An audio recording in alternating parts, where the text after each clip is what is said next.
My name is Dodie Peters, and many of you may know me as the lady who waves her arms in front of the choir.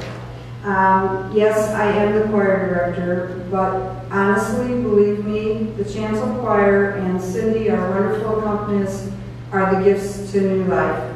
Through them and the music, we all feel the Holy Spirit. I just wave my arms. Let me go back in time.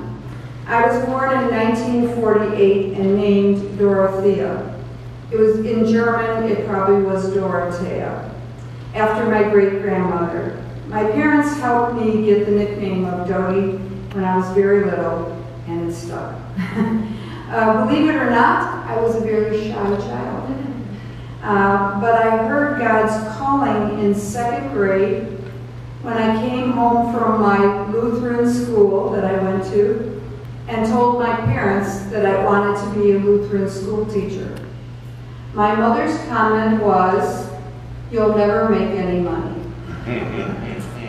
And she was right, but I did live out that dream and that call.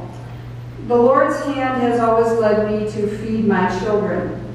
I shared His grace and love with many of His sheep, both young and old, in Lutheran schools, Catholic schools, public schools, and even in a Jewish community. I covered all my bases.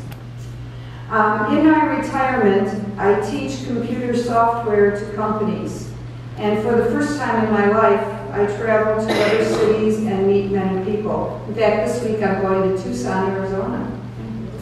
I try to remember that although I'm not in a Lutheran school classroom anymore, I can still share God's love and grace. A kind word goes a long way. I'm not afraid to hug someone who has helped me or comfort someone who I can see is hurting. I still feel God's call. And whether you believe it or not, I think He tells me what jobs to take, and I believe that He puts words into my mouth when I don't know what to say. I opened my heart and I let Christ in. He's never let me down, even when I've gone astray. I thank Him every day for calling me to be a teacher and a servant of the Lord. And I just want to add one short anecdote. Social media is quite interesting. About a year ago, I had someone who I taught back in 5th grade contact me. He found me on Facebook, and he was extremely excited to find me. And as he told me his story, I found out that he had been a heroin addict for 10 years.